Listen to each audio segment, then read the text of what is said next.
माहिती सांगा. मोहीम म्हणायचं त्याला. हे जर आपण आज केलं तर आपलं भविष्य उज्ज्वल आहे. म्हणजे जल आहे तो कल आहे. पाणी असेल तरच उद्याचं आपलं जीवन आहे. त्याच्यामुळे पाण्याचं खूप महत्त्व आहे. तर आपल्याला थोडी जमीन असेल त्या ठिकाणी असे बांध घालायचे, त्या बांधावर बारकी बारकी किंवा जसे मोठी झाडं लावली तरी चालतात. आलं लक्षात? आता याच्यावर इथं पण लावायची तुम्ही शाळेत सुद्धा जिथं जिथं शक्य त्या ठिकाणी असं जाणं. असे छोटे छोटे बांध लागले की ते पाणी त्या ठिकाणी अडतं आणि त्या ठिकाणी ते मुरतं. आलं लक्षात? हां. पाणी अडवा पाणी अडवा पाणी अडवा जल है तो कल है.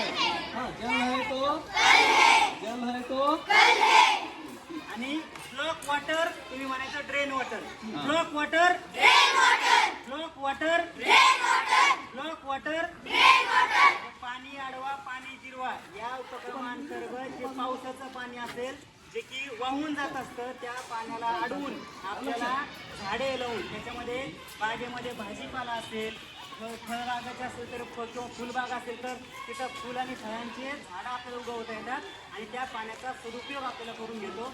अशा पद्धतीच्या या उपक्रमामध्ये फक्त केवळ माहिती न ठेवता तुम्ही सुद्धा ज्यावेळेस तुमच्या घरामध्ये परसबाग असेल किंवा झाडं लावलेली असेल त्यावेळेस जे पाणी असं वाहत जात असतं त्याला व्यवस्थित असं बांध घालायचा आणि ते पाणी असं